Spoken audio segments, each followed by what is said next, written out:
everyone, welcome back to our channel Let's Talk Canada। जब हम लोगों ने टोरंटो मूव होने का डिसाइड कर लिया था तो हमारे पास में नेक्स्ट काम था अपने लिए अकोमोडेशन का फाइनल करना और बहुत कंफ्यूजन थी कि हमें कहाँ रहना स्टार्ट करना चाहिए। Brampton, Mississauga, north York, Etobicoke, downtown Toronto, बहुत सारे ऑप्शंस थे हमारे पास में।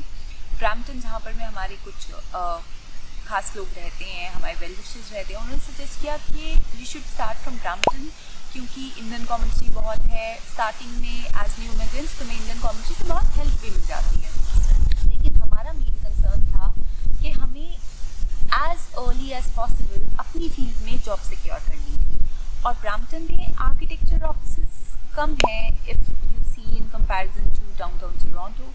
Mostly architecture firms downtown Toronto और नियर बाई एरियाज GTA में ही हैं।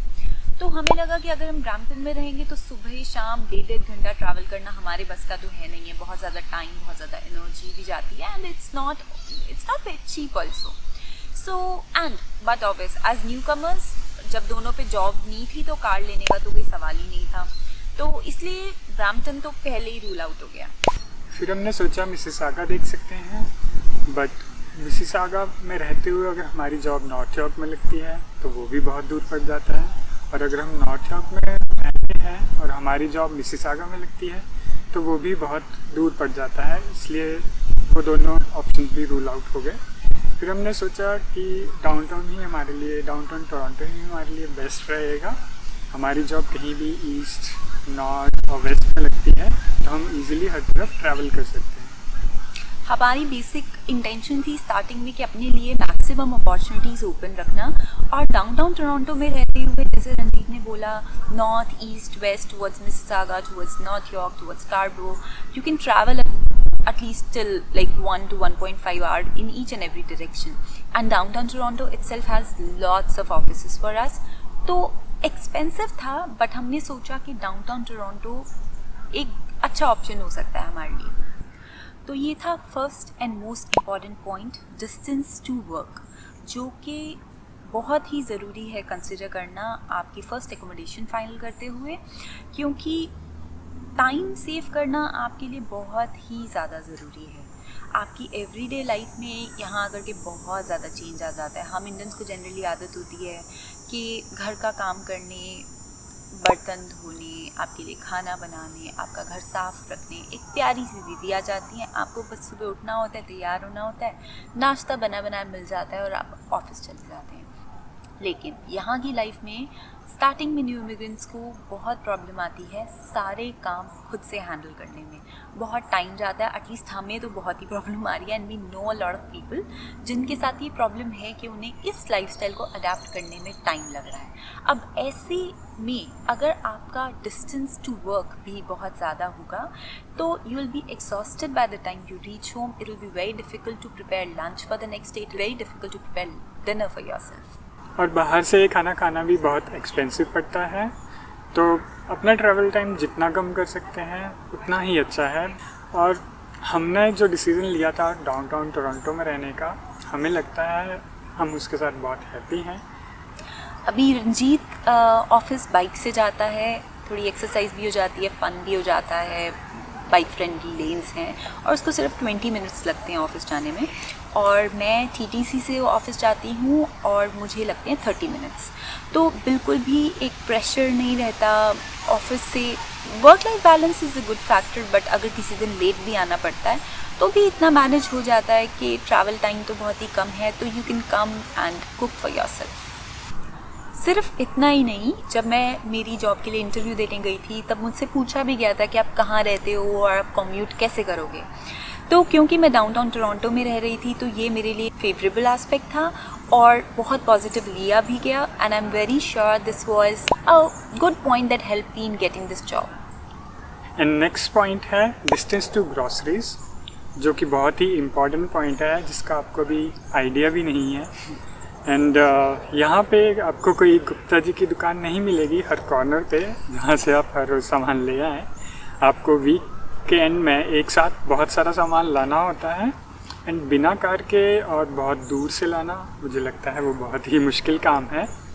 तो डाउनटाउन टोरंटो में ये सब आप इजीली कर सकते हैं, और मुझे लगता है कहीं दूर रहना और स्पेशली विंटर्स में दूर से सामान लाना बहुत ही टफ काम है।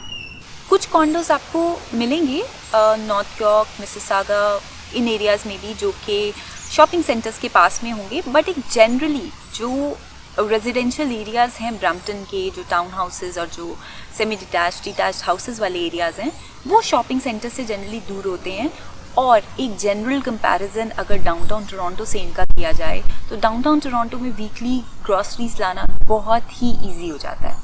ये एक कार्ट है हमारे पास, मोस्टली हमारे जो स्टोर्स हैं वो हमसे विद इन 1-1.5 किलोमीटर के रेंज में है। इसको लेकर के जाते हैं, हफ्ते के एंड में बहुत सारी ग्रॉसरीज इसमें आ जाती हैं, तो ये काम बहुत ही ईजी हो जाता है। अभी तो हम फ्रेशको के एकदम ऑपोजिट रह रहे हैं, बट इससे पहले भी 2 जिन घरों में हम रह चुके हैं वो फ्रेशको और फूड बेसिक से जस्ट 1 किलोमीटर की दूरी पे थे। तो ये एक फैक्टर है जिसका हमें तब तक रियलाइजेशन नहीं होता जब तक हम ये काम खुद से कार के बिना नहीं करते हैं। तो अगर आप भी हमारी तरह स्टार्टिंग में कार नहीं लेने का प्लान करते हैं तो ये पॉइंट आपको कंसिडर करना चाहिए, क्योंकि बहुत सारा सामान हो जाता है लेके आने के लिए, और अगर फिर आपको कैब पे ही स्पेंड करना है then it's not worth it. सिर्फ ग्रॉसरीज ही नहीं, बाकी और भी स्टोर्स और रेस्टोरेंट्स काफ़ी इजीली आपको मिल जाते हैं वॉकिंग डिस्टेंस पे। Third point which we really love about being in downtown Toronto is easy survival without car. हम लोगों का पहले से ही फर्स्ट ईयर में कार लेने का कोई प्लान नहीं था, because it's an asset that depreciates. तो ये तो था ही कि हम लोग फर्स्ट ईयर में वैसे भी थोड़ा एडजस्ट हो रहे होंगे, पता नहीं अपनी फील्ड में जॉब कब मिलेगी कब ना मिलेगी, कब हम कार लेना अफोर्ड कर पाएंगे। लेकिन हमें ये भी पता है कि कार रखने के लिए आपको हर महीने बहुत ज़्यादा पैसे देने पड़ते हैं, इंश्योरेंस के लिए भी। तो that was a point we had in our mind that we are not going to buy car in our first year in Canada. और अब हमें डाउनटाउन टोरंटो में रहते हुए कार की कोई ज़रूरत भी नहीं लगती है। ईज़िली 4 to 5 मिनट की वॉक पे सबवे स्टेशन है ही, और हम ईज़िली वॉक करके रोज़ जा सकते हैं। ट्रैफिक की भी कोई टेंशन नहीं होती है। एंड अगर आप सबर्ब्स में जाके रहते हैं और कम रेंट पे आप घर ले भी लेते हैं तो कार एक नेसेसिटी बन जाती है, और monthly like minimum I think 400 का खर्चा आपका हो ही जाता है। तो बात वहीं आ जाती है, आपको रेंट प्लस कार अफोर्ड करना ही पड़ जाता है। और इनफैक्ट आपका खर्चा सबर्ब्स में रह कर के और ज़्यादा भी हो सकता है, क्योंकि अगर आप सबर्ब से कार से ट्रैवल करके डाउनटाउन में जॉब करने आते हो तो डाउनटाउन में पार्किंग रेट्स बहुत ज़्यादा हाई हैं, तो आपका ओवरऑल एक्सपेंस और ज़्यादा भी हो सकता है। एंड अगर आप सोच रहे हैं कि आप पब्लिक ट्रांजिट से ट्रैवल कर लेंगे तो उसका बहुत ही ज़्यादा टाइम लग जाएगा आपको, और विंटर्स में बस का वेट करना एक 15-20 मिनट्स बहुत ही मुश्किल है, बहुत मुश्किल।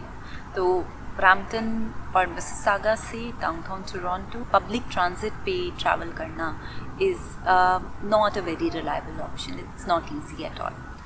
Moving on to our fourth point, it is downtown Toronto, yaar.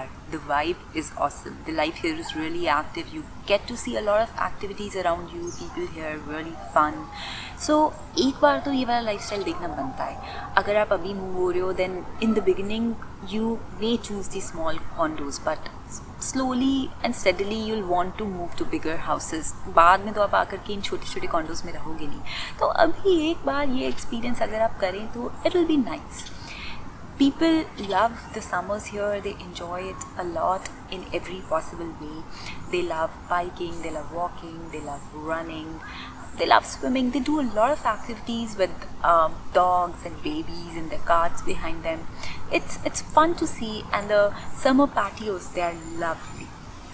And I am sure अभी लॉकडाउन की वजह से हमने बहुत कुछ देखा नहीं है, बट डाउनटाउन टोरंटो में बहुत सारे इवेंट्स होते ही रहते हैं और आप इंजॉय बहुत कुछ करते हो यहाँ पे रह के। And please, if people are telling you that downtown Toronto is all about buildings, they have not seen the beautiful parks, biking trails, beaches that we have here. अभी हम लोग एक बीच के पास में ही हैं और हमारे सामने लेक ओंटारियो है, give you a view of where we are sitting right now.